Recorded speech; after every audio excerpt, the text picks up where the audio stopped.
tema dialog kita peran masyarakat dalam mewujudkan peradilan yang bersih. Boleh tepuk tangan untuk masyarakat yang hadir di sini. Iya. Dan saya memperkenalkan untuk narasumber kami di pagi hari ini ya dari Lurah Tumampua Kecamatan Pangkajene Kabupaten Pangkep Bapak Yudhistira Nasir SIP. Assalamualaikum warahmatullahi wabarakatuh. Selamat pagi Pak. Selamat pagi dan Iya. Apa kabar pagi hari ini? Alhamdulillah baik. Sehat ya, baik. Ya, kita juga bersama dengan Koordinator Komisi Yudisial Penghubung Sulawesi Selatan Bapak Aswar Mahis SHMH. Selamat pagi. Assalamualaikum warahmatullahi wabarakatuh. Selamat pagi. Waalaikumsalam warahmatullahi wabarakatuh. Sehat Pak ya?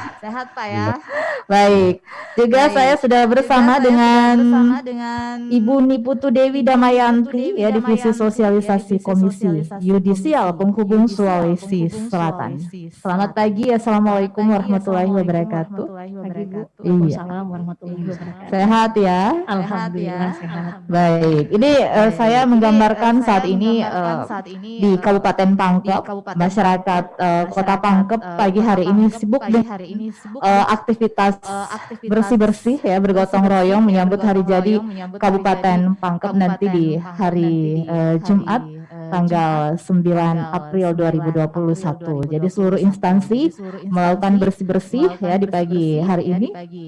Dan ya suasana cukup ramai di Kelurahan Tumampua, Kecamatan Pangkajene ini kami tetap mematuhi protokol kesehatan menggunakan masker ya. Nah ini Tumampua, Pak Lurah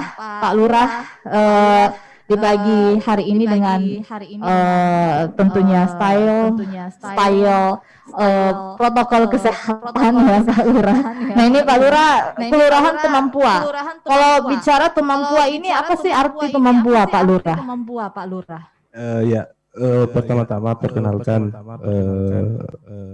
Kelurahan Tumampua merupakan kelurahan ibu kota di Kabupaten Pangkajene, Kecamatan Pangkajene, di mana penduduknya merupakan mayoritas adalah pegawai 70% dan 20%-nya adalah petani dan selebihnya adalah wira swasta. Dan Tumampua berasal dari kata dulunya merupakan satu dari kesatuan dusun dari Desa Jagong. Dulu Desa Jagong, sekarang Desa Jagong dan dusun Tumampua adalah sebuah dusun. Dulu namanya Tomampua, artinya Tomampua, artinya bisa dibilang kalau orang sekarang mampu, orang mampu, betul ya. Jadi kelas elitnya atau orang beradanya itu adalah di sini dulu, makanya dipanggillah namanya Tomampua. Baik, ya. Nah ini jumlah penduduk di kelurahan ini berapa banyak Pak Lurah? Berdasarkan data dari BPS itu sekarang hampir sekitar 7.500. 7.050. Ya. Nah Pak Lurah kita ke Pak Aswar dulu ya. Ini berbicara mengenai komisi yudisial. Peran komisi yudisial itu seperti apa, tupoksinya, wewenangnya seperti apa. Nah kalau saya tadi menyebut penghubung Sulsel ya, saya menggambarkan kerjanya Pak Aswar ini berat sekali ya, karena ini melingkupi wilayah Sulawesi Selatan dan Sulawesi Barat. Jadi kerjanya setiap hari menghubungkan sesuatu gitu. Ya, nah seperti itukah nanti kita akan menggali informasi dari Pak Aswar ya terkait dengan peran tupoksi wewenang dari Komisi Yudisial Penghubung Sulawesi Selatan. Silakan Pak Aswar. Baik, yang saya hormati Bapak Lurah, rekan saya Ibu Dewi, kemudian Ibu MC, Bapak Ibu orang tua kami, masyarakat Kelurahan Tumampua. Assalamualaikum warahmatullahi wabarakatuh. Jadi pertanyaannya tadi memang sangat menarik. Pertama kami ingin masuk dari sisi dasar hukum. Kalau kita bersama-sama membuka Undang-Undang Dasar Negara Republik Indonesia tahun 1945, dalam bab 9 tentang kekuasaan kehakiman, tepatnya pasal 24, di situ ada 3 lembaga negara yang disebutkan.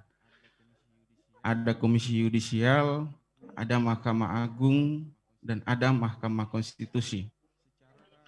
Secara umum, Komisi Yudisial di dalam undang-undang itu disebutkan bahwa Komisi Yudisial memiliki tugas melakukan seleksi calon hakim agung, calon hakim ad hoc, kemudian tugas selanjutnya adalah menjaga dan menegakkan keluhuran martabat serta perilaku hakim. Kemudian di dalam Undang-Undang Dasar itu diturunkan menjadi Undang-Undang 22 tahun 2004 tentang Komisi Yudisial. Kemudian di tahun 2004 revisi menjadi Undang-Undang 18 tahun 2011. Di dalam pasalnya, Komisi Yudisial dapat membentuk penghubung Komisi Yudisial di daerah sesuai kebutuhannya. Jadi bahasanya begitu, membentuk sesuai kebutuhan. Sekarang Komisi Yudisial penghubung ini sudah ada di 12 provinsi dan berpersonilkan 4 orang dengan komposisi 1 orang koordinator dan 3 orang asisten. Kalau kami penghubung Kayeh wilayah Sulawesi Selatan, itu wilayah kerjanya Sulselbar, Sulawesi Selatan dan Barat, di mana Sulawesi Selatan terdapat 24 kabupaten kota, yang di Sulawesi Barat terdapat 5 kabupaten kota, di mana masing-masing kabupaten kota itu ada pengadilannya, baik pengadilan negeri ataupun pengadilan agama. Kalau di Makassar ada tunnya dan militernya. Baik. Demikian sementara Ibu. Terima kasih. Ini jadi kerjanya berat ya Pak Aswar ya, karena ini harus menghubungkan luas wilayah cakupannya juga cukup besar ya. Nah, ngomong-ngomong tentang kesibukan Pak Aswar juga saat ini Komisi Yudisial Penghubung Sulawesi Selatan ini lagi sibuk apa sekarang Pak Aswar? Baik Ibu, jadi sekarang alhamdulillah kami diberi kesempatan untuk bertemu dengan Bapak Ibu orang tua kami yang ada di Kelurahan Tumampua untuk bersilaturahmi, berdiskusi. Sekarang Komisi Yudisial sedang melakukan proses seleksi calon hakim agung. Baik. Jadi kemarin mulai dari 2 Maret sampai dengan 26 Maret itu proses pendaftarannya. Alhamdulillah yang mendaftar kemarin ada kurang lebih 144. Kemudian yang lolos berkat administrasi itu ada 122. Baik. Ya. Ini prosesnya panjang ya Pak, seperti apa? Prosesnya kami di penghubung dilibatkan dalam membantu mengedukasi dan mensosialisasikan kepada masyarakat ataupun hakim atau penegak hukum yang lainnya, mana tahu akan mencoba masuk direkomendasikan menjadi calon hakim agung. Baik. Ya. Ya. Ya, terima kasih Pak Makasih, Ibu. Aswar Mahis SHMH, Koordinator Komisi Yudisial Penghubung Sulsel sebagai pembuka dialog kita, dan juga saya bersama dengan Divisi Sosialisasi Komisi Yudisial Penghubung Sulawesi Selatan, Ibu Niputu Dewi Damayanti. Ibu Niputu Dewi Damayanti ini panggilan akrabnya Mbak Dewi ya, Mbak Dewi. Baik, nah Mbak Dewi ini seperti apa tentunya divisi sosialisasi ya, ini ruang kerjanya seperti apa ya, kalau tadi Pak Aswar ini mungkin koordinasi ya, koordinator, dan Ibu Dewi ini lingkupnya seperti apa ya, ruang kerjanya seperti apa juga, dan apa tupoksinya dari Komisi Yudisial Penghubung Sulsel ini. Silahkan Ibu Dewi. Oke. Izinkan saya untuk pertama-tama mengucapkan puji syukur karena kegiatan ini bisa terlaksana dan kami dari Komisi Yudisial diberikan ruang untuk memperkenalkan lembaga kami, kewenangan kami, dan sedikit berbagi dengan masyarakat Tumampuat. Yang saya hormati Bapak Lurah, Bapak Koordinator, rekan-rekan RRI, Ibu Moderator, dan seluruh masyarakat yang sudah bersedia hadir di tempat ini. Oke, kalau berbicara tentang Komisi Yudisial, khususnya divisi saya, ya lebih banyak jalan, Bu. Lebih banyak jalan ya? Lebih banyak jalan. Kalau istilahnya japa-japa. Japa-japa. Lebih banyak jalan, terjun, turun langsung ke masyarakat. Karena pada prinsipnya, menurut hemat kami adalah peradilan bersih ini tidak bisa terwujud tanpa peran serta semua pihak. Baik itu aparat penegak hukumnya, baik itu birokrasinya, termasuk masyarakat secara umum. Jadi tujuan kegiatan ini kan jelas temanya adalah peran masyarakat dalam mewujudkan peradilan bersih. Berarti masyarakat punya peran yang sangat penting dan andil yang sangat penting dalam mewujudkan peradilan bersih. Jangan dipikir bahwa penegak hukum saja yang punya peran, hakim saja yang punya peran, pengacara saja yang punya peran, tidak. Masyarakat punya peran yang sangat penting. Nanti mungkin bisa kita kupas bersama-sama sebentar seperti apa sih peran masyarakat dalam mewujudkan peradilan bersih. Nah, harapan kami adalah dengan melakukan kegiatan-kegiatan seperti ini, masyarakat bisa mengenal apa sih Komisi Yudisial, apa kewenangan Komisi Yudisial, seperti itu. Kemudian masyarakat pun, harapan kami masyarakat bisa punya pengetahuan sehingga pada saat ada perkara yang mudah-mudahan tidak terjerat masalah, tapi sekiranya ada perkara di pengadilan, tahu bagaimana bersikap di pengadilan, apa yang mesti dilakukan di pengadilan. Tidak pasif Ki lagi, tapi aktif Ki, kritis Ki kalau di pengadilan Ki. Nah, harapannya juga dengan pengetahuan yang kita punya, pada saat kita di pengadilan, jika menemukan dugaan-dugaan pelanggaran yang dilakukan oleh oknum-oknum hakim, itu bisa dilaporkan di Komisi Yudisial. Dan juga bisa meminta pemantauan di Komisi Yudisial jika perkaranya sedang berlangsung di pengadilan. Mungkin seperti itu. Baik. Ya, saya juga mengajak Anda pendengar nanti untuk bergabung. Silakan di 3621853 ya, di kode area juga 0411 3621 853 untuk berinteraktif bersama di pagi hari ini ya. Nah, Pak Lurah ya, Pak Lurah. Ini Pak Lurah kan juga lebih mengenal masyarakatnya, lebih dekat dengan masyarakatnya. Nah, ini di Kelurahan Tumempua, apakah juga Anda melihat ada masyarakat yang mungkin bersentuhan dengan kasus ada sekarang ini, Pak? Ya, terima kasih yang saya hormati Ibu MC dan teman-teman rekan dari Komisi Yudisial. Kelurahan kami sering terjadi memang banyak kasus-kasus pidana, perdata. Ya. Yang baru-baru ini ada beberapa sengketa. Ya. Ada 2 kasus yang bisa dibilang nominal kasusnya itu sangat tinggi besar. Ya, karena di sini Kelurahan Tumempua aset-asetnya bisa dibilang sangat tinggi. Baik. Bayangkan saja di sekitaran kasusnya kemarin yang sengketanya itu ada sekitaran hampir 4M. 4 miliar. Iya, 4 miliar. Jadi kasusnya memang agak besar, jadi banyak proses yang di peradilan. Tapi saya belum jadi lurah karena kasusnya itu ada di sekitaran 2010. Baik. Ya. Tapi sudah terselesaikan ya Pak ya? Alhamdulillah sudah selesai. Sudah terselesaikan. Baik, nah ini Pak Aswar ya, ini kalau di Sulawesi Selatan sendiri ini pelaporan kasus atau kasus-kasus yang diterima oleh KAI ini itu jumlahnya seperti apa dan pelanggaran-pelanggaran yang mungkin ditemukan oleh KAI dalam proses persidangan seperti itu ini juga seberapa besar jumlahnya dan sepertinya dilihat dari kasus-kasus itu yang terbanyak sebenarnya pelanggaran apa Pak Aswar? Terima kasih Ibu. Jadi secara umum di masa pandemi ini di 2020 sampai sekarang memang jumlah laporan yang secara langsung itu menurun. Baik. Karena di KAI sejak pandemi tahun lalu bulan Maret KAI sudah memaksimalkan pelaporan secara online. Jadi laporan-laporan yang tadinya butuh masyarakat datang langsung ke kantor itu sudah tidak ada lagi. Jadi laporan di KAI di 2020 itu trennya menurun Ya karena tadi mungkin pandemi.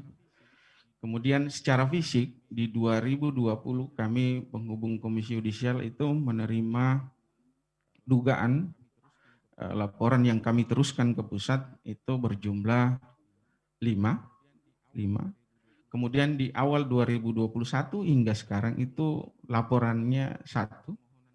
Kemudian permohonan pemantauannya ada 6. Baik.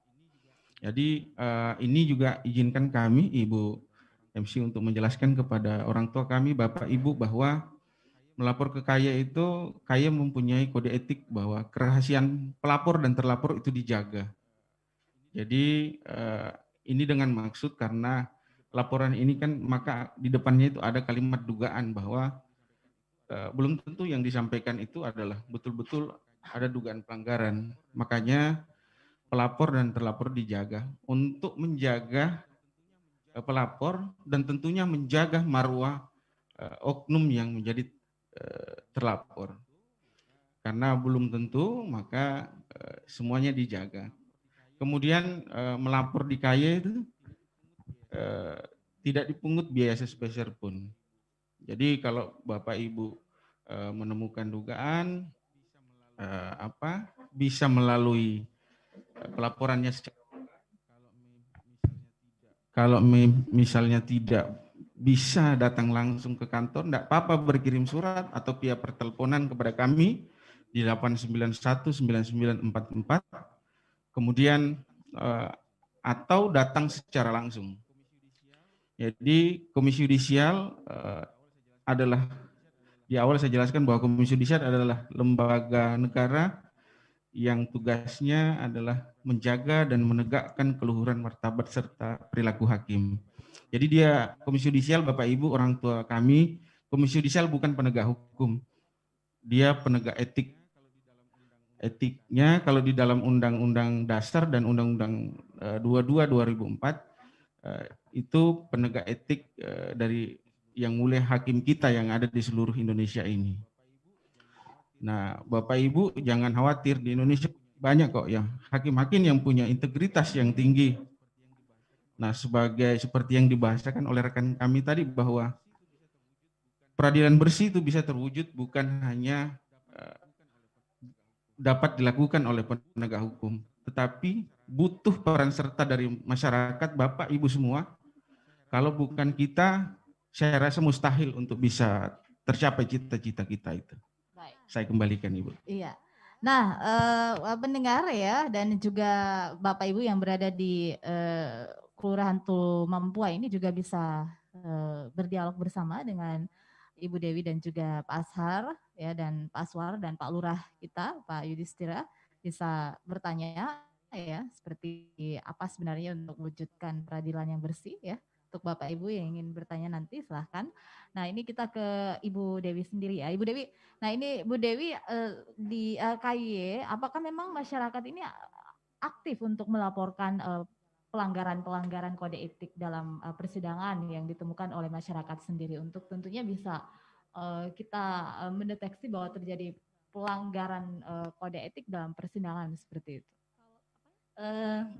Kalau berdasarkan pengalaman kita selama ini setelah turun ke masyarakat memperkenalkan apa itu Komisi Yudisial, kenyataannya memang masyarakat akhirnya datang ke KAY karena mereka sudah tahu tempatnya gitu, maksudnya oh di sini tempatnya kalau ingin curhat tentang pengadilan terutama tentang hakim.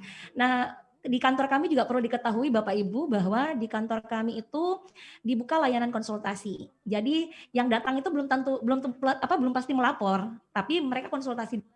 Kami punya permasalahan di pengadilan seperti ini, masuk kewenangan KAY bukan. Nah, kalau masuk ke kewenangan KAY dilanjutkan dengan melapor jika memang masyarakatnya ingin melapor. Tapi kalau bukan kewenangan KAY kita akan lempar kepada lembaga lain yang memang sudah menjadi tupoksinya seperti itu. Iya, tadi yang dipantau sebenarnya KAY dalam proses persidangan itu tadi pelanggaran-pelanggaran seperti apa? Oke, Mbak Dewi. Sebelum saya menyebutkan pelanggaran seperti apa, mungkin saya lebih mempertegas apa yang dikatakan oleh Bapak Koordinator, bahwasanya yang kita pantau sekali lagi adalah hakim, bukan Bapak polisi, bukan Bapak jaksa, bukan Bapak pengacara. Jadi khusus hakim. Nah, apa-apa yang bisa kita pantau di pengadilan, yaitu termasuk bagaimana cara seorang hakim memimpin sidang dalam sebuah perkara. Karena seorang hakim itu dibalut oleh kode etik. Ada namanya KEPPH, Kode Etik Pedoman Perilaku Hakim. Nah, di situ ada 10 butir, salah satunya seperti hakim harus bersifat adil, bijaksana, arif, dan sebagainya. Contoh yang paling ini saja, sekiranya ada hakim yang kemudian sikapnya berbeda terhadap salah satu pihak. Nah, itu bisa masuk dugaan. Umpamanya contoh gini, kalau ke pihak ini dia melakukan intimidasi yang sedemikian ini, tapi ke pihak ini dia bertanya agak soft dan sebagainya. Itu bisa menjadi tanda tanya. Karena seorang hakim seharusnya bersikap adil.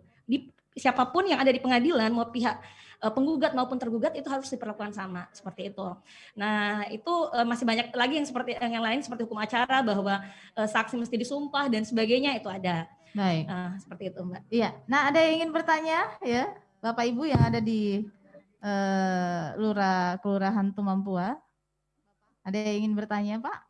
Bapak? Mungkin ada yang ingin ditanyakan, silakan Pak. Dengan Bapak siapa? Ya, silakan dengan Bapak siapa, Pak? Terima kasih atas kesempatan yang diberikan. Namanya Pak? Nama kami Haji Basoma Parimang, Ketua RW 5 Tumampua.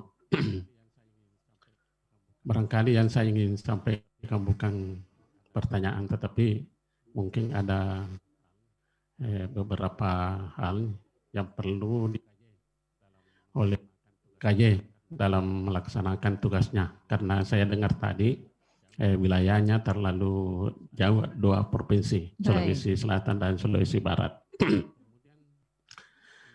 Kemudian untuk menetralisir daripada tugas hakim di kabupaten, mungkin di situ ada kayak intelijen daripada KY.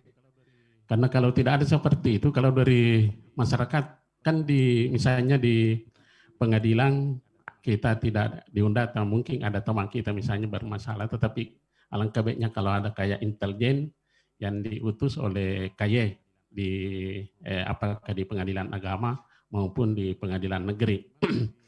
Kemudian minimal dari KY juga bisa mengetahui jadwal pelaksanaan kalau sudah mau diadili.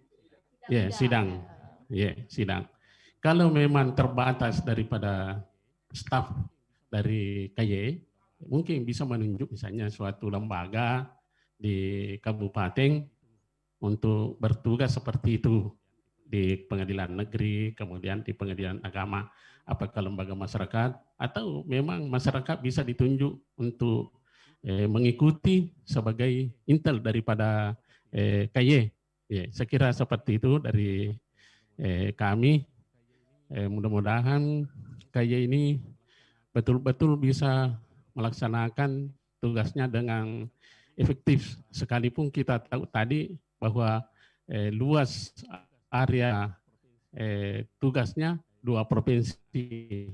Mudah-mudahan dengan adanya misalnya intelijen atau lembaga atau LSM yang ditunjuk dari KY, atau memang masyarakat bisa dipercaya untuk mengikuti kegiatan peradilan, itu bisa barangkali kita respon. Saya kira demikian dari kami. Lebih dan kurangnya saya Muhammad. Assalamualaikum warahmatullahi wabarakatuh. Waalaikumsalam warahmatullahi wabarakatuh. Silakan Pak Aswar. Baik, terima kasih Pak Andi Baso. Kasih banyak. Pertanyaannya sangat saran dan masukannya begitu luar biasa. Terima kasih banyak atas supportnya kepada kami Komisi Yudisial. Pertama, saya ingin mencoba masuk mengenai jadwal persidangan mungkin Bapak.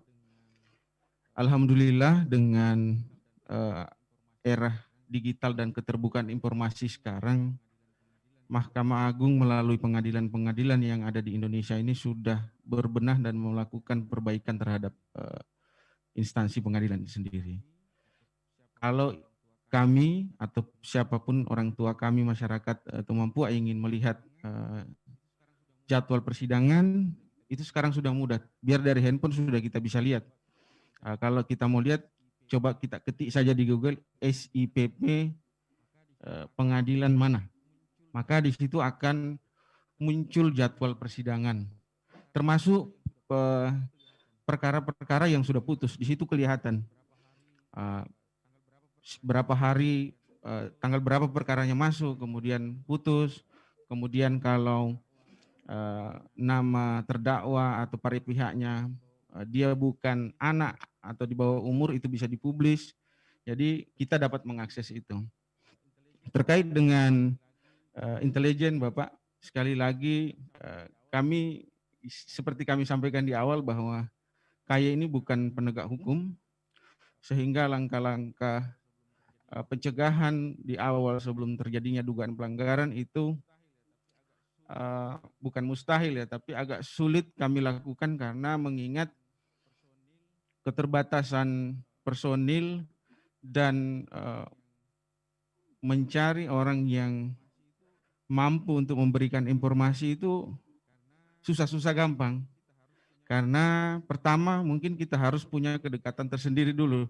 Dalam artian kalau di KAY nanti lebih banyak saudari kami, Ibu Nui Putu Dewi, Ibu Dewi akan menjelaskan terkait dengan ada yang namanya jejaring Komisi Yudisial. Nah di KAY ini kami mohon izin Pak Andi Baso, KAY tidak punya kemampuan ke sana untuk melakukan deteksi awal. Nah, yang bisa membantu adalah teman-teman media, salah satunya. Ketika ada informasi, itu bisa kami buka di internet, oh ada berita perkara yang menarik misalnya. Oh di sini misalnya ada dugaan. Salah satu informasi. Mungkin itu untuk sementara. Baik, mungkin tambahkan Ibu Dewi ya, silahkan. Nanti kita ke Pak Lurah juga. Siap. Terima kasih sekali nih Bapak, masukannya luar biasa. Jadi kalau seperti yang saya sambung saja yang dipaparkan oleh Pak Azwar tadi, jadi di Komisi Yudisial itu ada namanya jejaring Komisi Yudisial. Kalau di LBH, Lembaga Bantuan Hukum, ada yang namanya paralegal. Kalau di kami ada namanya jejaring Komisi Yudisial. Kenapa jejaring ini mesti ada? Salah satunya adalah menjawab keterbatasan tadi Bapak. Karena mustahil sekali 4 orang bisa mengcover semua pengadilan yang ada di wilayah Sulawesi Selatan, Sulawesi Barat. Jadi kegiatan-kegiatan seperti ini sebenarnya adalah salah satu tujuannya untuk memperluas jejaring Komisi Yudisial. Kami berharap kegiatan ini bukan yang terakhir. Setelah ini mungkin akan ada pelatihan-pelatihan kepada masyarakat. Bagaimana tata cara pelaporan di masyarakat yang harapannya masyarakat nanti bisa aktif menginformasikan kepada masyarakat lainnya, nih begini nih, ada KAY, silahkan lapor ke sini. Jadi membantu tugas-tugas Komisi Yudisial Bapak. Sekian, terima kasih. Baik, jadi untuk Anda pendengar yang ingin bergabung, silahkan di 3621853, tambahkan kode area di 0411 3621853 ya. Baik, kita ke Pak Lurah. Pak Lurah, nah ini Pak Lurah juga, apakah sebenarnya masyarakat Tumampua selama ini juga sudah bersentuhan dengan Komisi Yudisial, dan bagaimana dukungan support dari Kelurahan Tumampua kepada masyarakat dalam bidang hukum seperti itu Pak Lurah? Yang pertama, untuk sementara belum pernah saya dengar ada berkaitan dengan Komisi Yudisial, karena alhamdulillah hakim-hakim menjalankan tugasnya dengan baik saya kira, dan adil dan jujur. Untuk kami di pemerintah kelurahan pastinya akan mendukung jika ada indikasi-indikasi untuk atau mengarahkannya ke Komisi Yudisial jika ada hakim yang tidak adil atau bagaimana ya. Yang kedua paling kami pastinya adalah mendukung secara administrasi jika pun ada. Ya. Dan yang ketiga paling nanti kedepannya ini alhamdulillah jika pun ada terjadi, kami dari pemerintah pasti akan membedakannya bahwa laporkan saja ke Komisi Yudisial jika ada pun terdapat hakim-hakim yang tidak jujur atau adil. Baik. Ya. Saya ke studio dulu ya, kita break sejenak untuk mendengarkan persembahan lagu ya. Sambil juga nanti Anda pendengar setelah break kita membuka partisipasi untuk Anda yang ingin bergabung di 3621853. Saya Dani bakal kembali lagi bersama dengan Pak Aswar, Pak Yudhistira dan Ibu Dewi dari Kelurahan Tumampua, Kabupaten Pangkep, Sulawesi Selatan.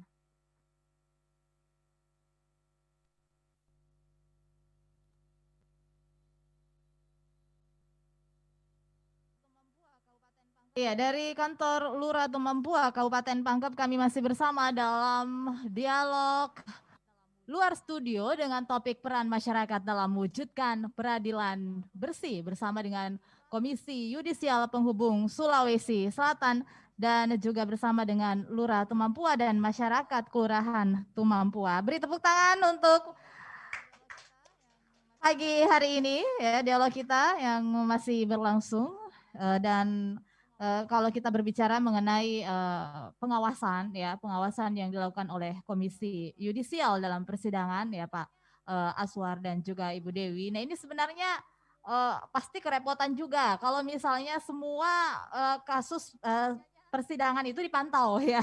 Apalagi ini kerjanya cuma 4 orang di Sulawesi Selatan. Nah, apakah semua persidangan itu memang dipantau oleh Komisi Yudisial dengan jejaring-jejaring yang memang ada di Komisi Yudisial ataukah tidak semuanya persidangan itu dipantau? Nah, silahkan Pak Aswar. Baik, terima kasih.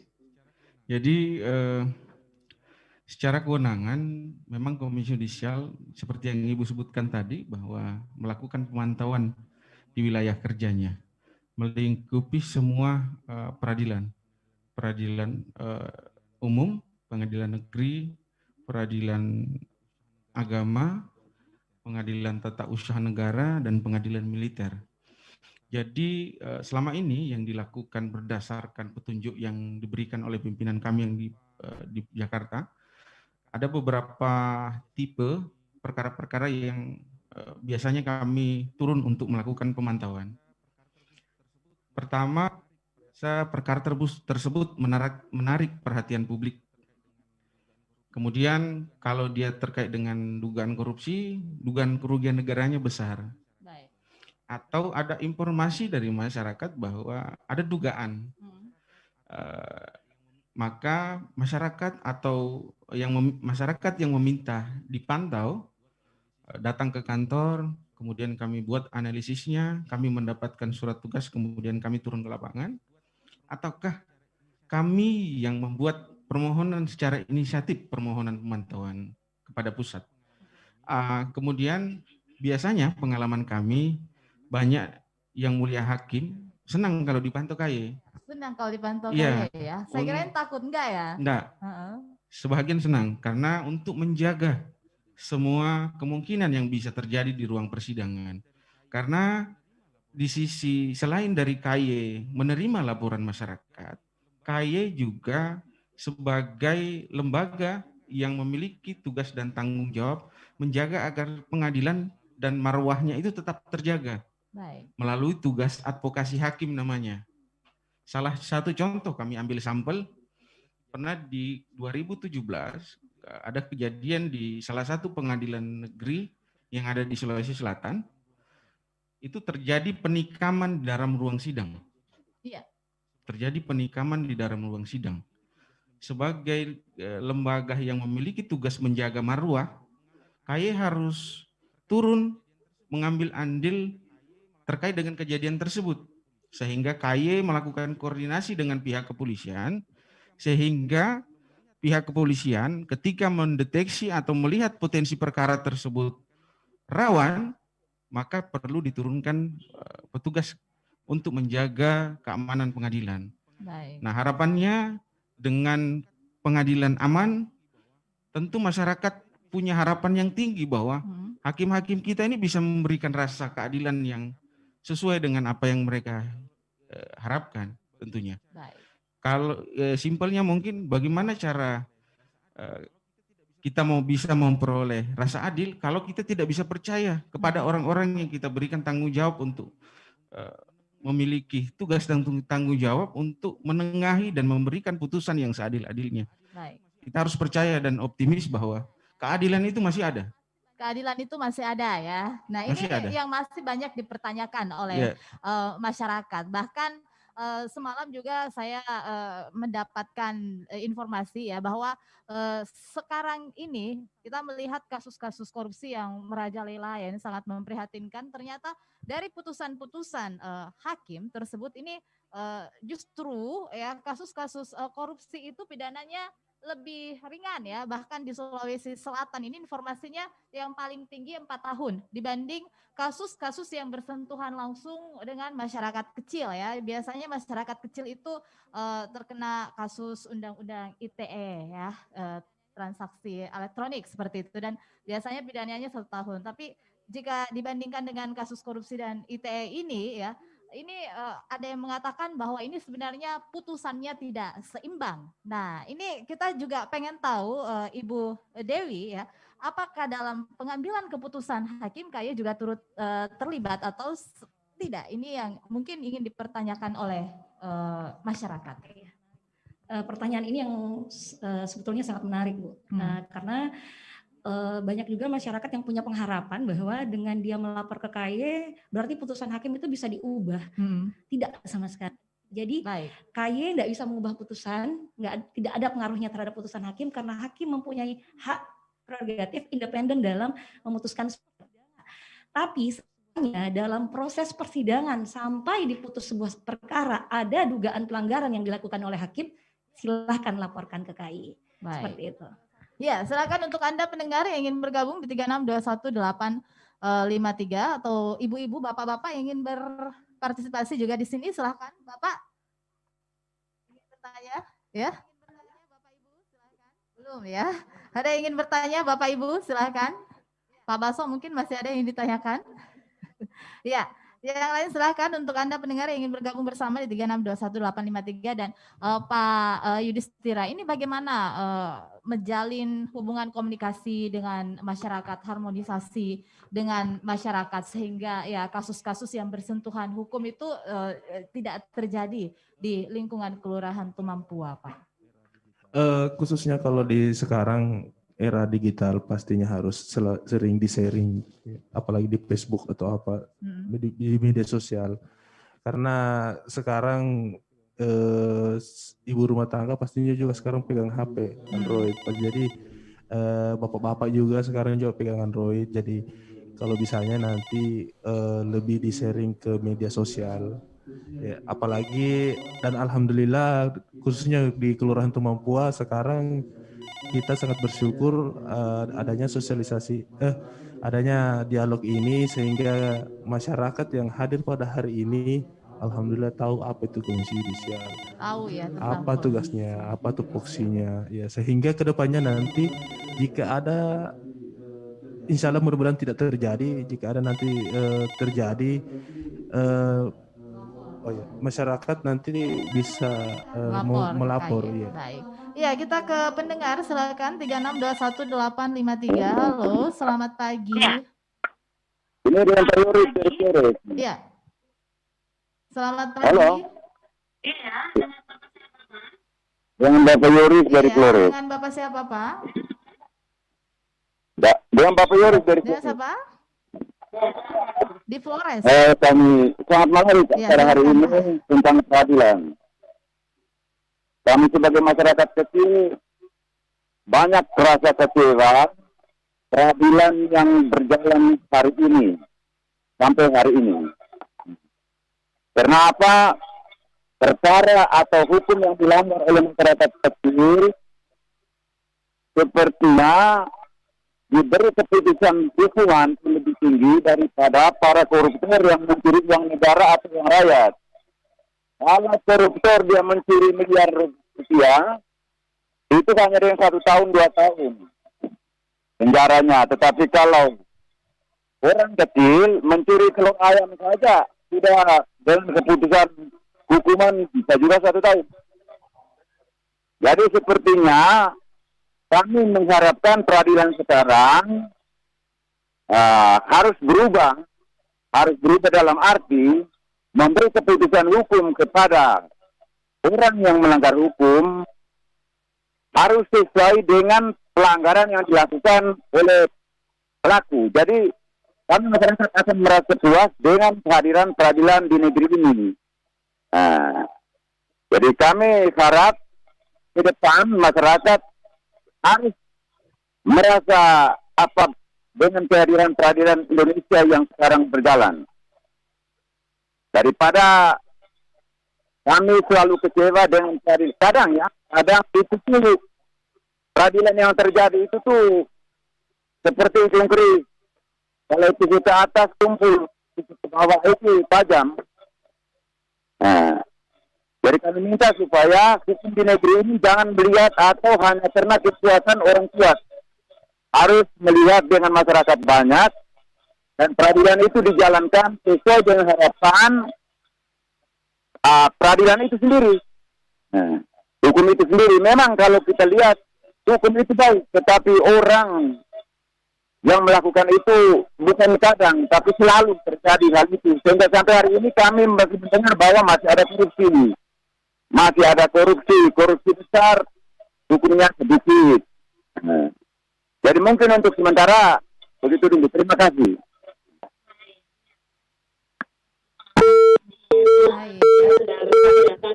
Pak di Flores ya sudah bersama dengan kami. Ini Flores. Jadi kita bukan hanya sebenarnya didengarkan di lingkup Sulawesi Selatan, tapi juga di Flores ya. Dan tentunya dari pertanyaan Bapak ini sama ya seperti apa yang tadi kita perbincangkan bahwa peradilan itu ini yang menjadi pertanyaan di masyarakat. Peradilan itu membuat masyarakat akhirnya berwacana seperti ini. Kok tajam tumpul di atas ya, tajam ke bawah. Nah, ini akhirnya berpulang pada keputusan persidangan ya, keputusan hakim seperti itu. Nah, ini sebenarnya untuk mewujudkan juga hakim-hakim yang bersih ini tentunya kayak yang berperan ya seperti itu. Nanti dijawab ya Pak ya, kita pending dulu untuk pertanyaan pendengar yang kedua. Silahkan. Ya, halo, assalamualaikum warahmatullahi wabarakatuh. Selamat pagi.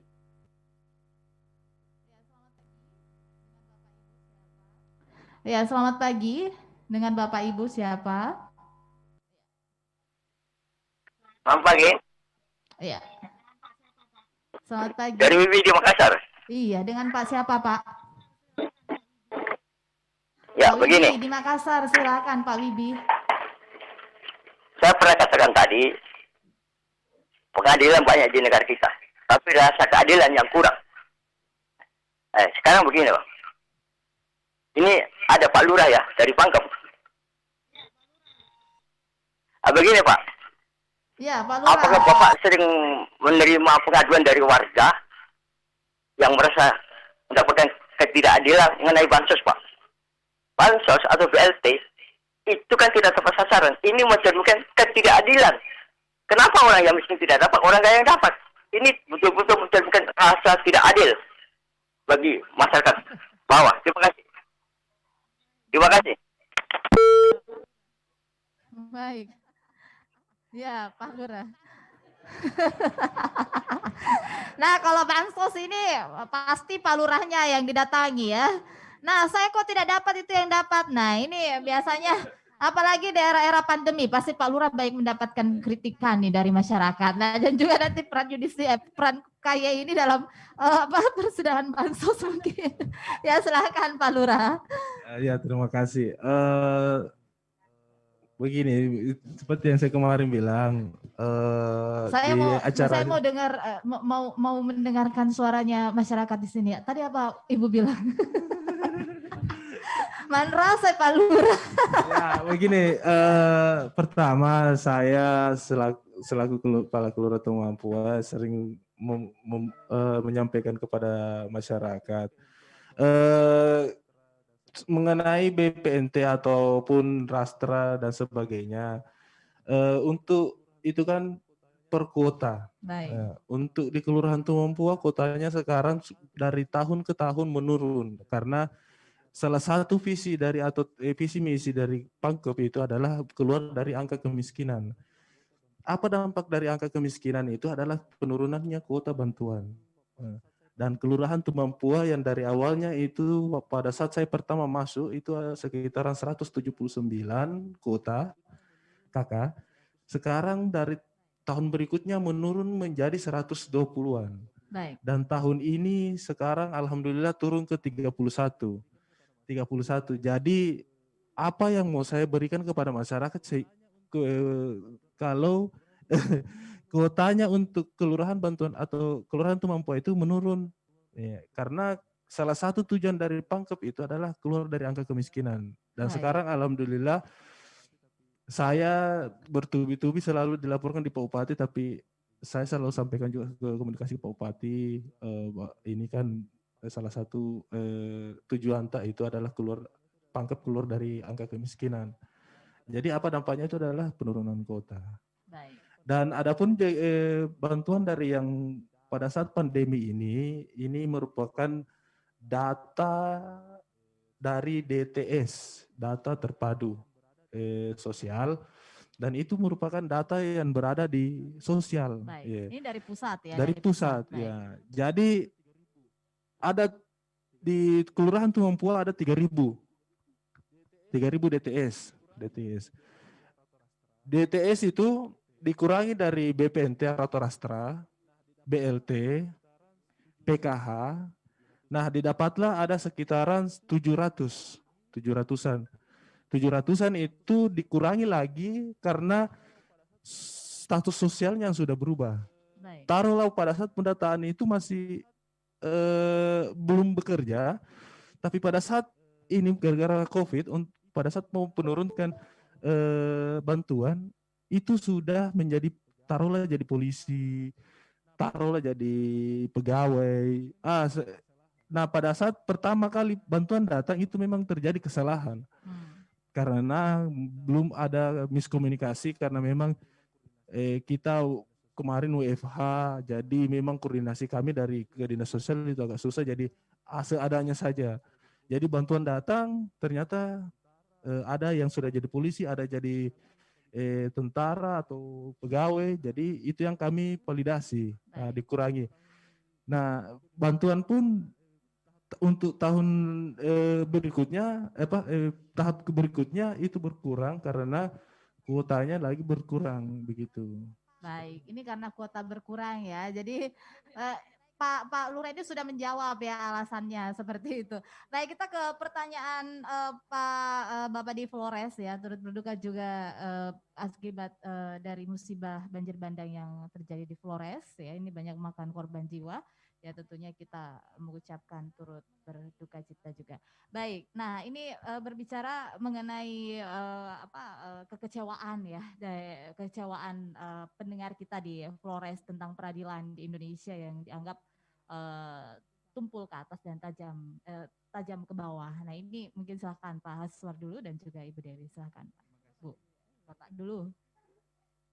Bapak aja. Terima kasih. Bapak dulu ya. Baik. Terima kasih yang terhormat orang tua kami dari Flores. Izin Bapak, tadi suaranya di awal agak terputus sehingga namanya tidak kami dapatkan di sini. Tidak terdengar baik. Semoga sehat Pak di sana. Berbicara tentang keadilan memang itu menjadi harapan kita semua sebagai warga negara. Harapan itu tetap ada ke depan, semoga kita dan semua masyarakat Indonesia akan memperoleh keadilan itu. Tapi pertanyaannya bagaimana caranya kita bisa memperoleh keadilan itu? Pertama memang harus dibangun dari atas dan dari bawah. Maksudnya ya masyarakatnya harus punya peran, bisa mengambil peran, tentunya belajar belajar hukum salah satunya, sehingga tahu langkah-langkah atau metode yang akan dilakukan ketika berhadapan dengan persoalan hukum, tapi semoga saja tidak ada. Kemudian penegak hukum kita diharapkan juga mampu memberikan rasa keadilan, pengayoman kepada masyarakat atau para pencari keadilan. Ketika semua pihak, masyarakat ataupun penegak hukum dan semua elemen yang ada masuk pemerintahan, dalam hal ini mungkin diwakili oleh Bapak Lurah Tumampuang, semua elemen harus bisa berkolaborasi untuk bisa atau dapat mewujudkan cita-cita keadilan tersebut. Harapan itu orang tua kami Bapak dari masih ada. Keadilan itu masih ada. Mari kita kawal peradilan kita agar bisa memberikan rasa keadilan yang setinggi-tingginya kepada masyarakat. Baik, ini peran serta masyarakat ya. Baik, kembali ke masyarakat juga dan kita semua berkolaborasi untuk menciptakan peradilan yang bersih. Baik, silahkan Ibu Dewi juga sebagai closing statement kita di pagi hari ini, silahkan. Oke. Memang kalau berbicara peradilan bersih, kadang menjadi momok karena sudah ada kekecewaan, pesimis dari masyarakat pada umumnya melihat peradilan yang ada hari ini. Tapi dengan kehadiran kami Komisi Yudisial hari ini di tengah masyarakat, dimediasi oleh Bapak Lurah, harapan kami kami berharap kita sama-sama tetap optimis untuk kemudian sama-sama mewujudkan peradilan bersih. Karena yakin dan percaya jika masyarakat cerdas, masyarakat paham hukum, mafia-mafia peradilan tidak akan bebas lagi berlenggak-lenggok dan membodoh-bodohi masyarakat. Baik. Jadi saya berharap mulai dari warga Bapak-Bapak masyarakat Tumampua ini kita bersatu bersama-sama kemudian untuk melakukan pengawasan di pengadilan, dukung para hakim-hakim kita untuk menciptakan putusan-putusan yang adil untuk masyarakat keseluruhan. Kalau bukan kita, siapa lagi? Ya. Kalau bukan sekarang, kapan lagi? Ya. Ya, terima kasih. Baik, Pak Lurah, silakan closing statement Pak Lurah. Ya, terima kasih kepada Komisi Yudisial dan dibantu juga dari RRI dimediasikan. Pertama ya, siapa itu Kelurahan Tumampua, itu Kelurahan Tumampua, di mana itu Kelurahan Tumampua, dan alhamdulillah dengan adanya dialog publik hari ini kami bisa dikenal sampai di Flores. Sampai di Flores, ya. Di Flores, ya. Baik, bukan hanya di Flores, tapi di Kalimantan juga. Bahkan ini kita juga didengarkan melalui RRI Playgo. Jadi sampai ke luar negeri, Pak. Jadi Tumampua ini udah sampai ke luar negeri. Baik. Ya. Ya, beri tepuk tangan dong. Ya. Di mana kami dari Kelurahan Tumampua ini dengan kepemimpinan Bapak Bupati yang baru, dengan adanya 10 dasar ciptanya, salah satunya ada Pangkep Kuat, di mana di situ ada bisa dibilang bisa mengenai dialog pada hari ini, yaitu di mana kami Pangkep Kuat yaitu harus transparan dan harus bersih dan e-government digital. Jadi alhamdulillah semua itu di poin pertama itu Pangkep Kuat itu kami pada hari ini semuanya kena, ya. Dan sekali lagi kami dari pemerintah setempat Kelurahan Tumampua dan warga Kelurahan Tumampua, saya mewakili mengucapkan terima kasih kepada Komisi Yudisial dan RRI serta adik-adik KKN Unhas Fakultas Hukum yang bersedia bekerja sama dengan kami.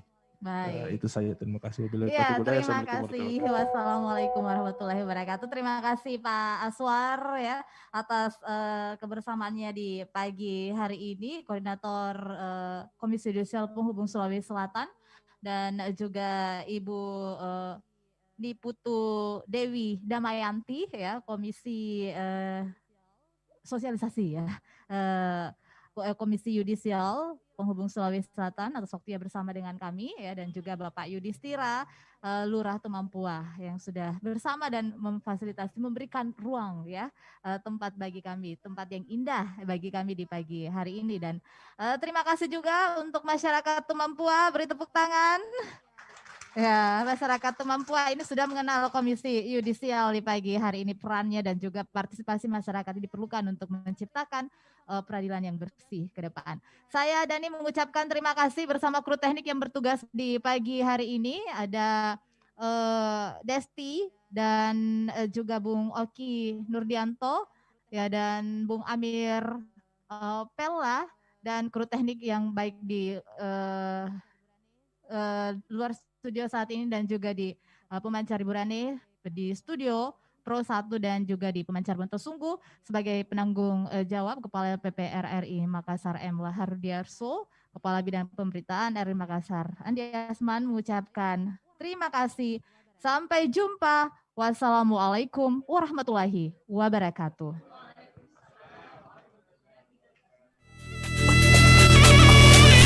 94,4 FM Pro 1 RRI Makassar, Kanal Inspirasi.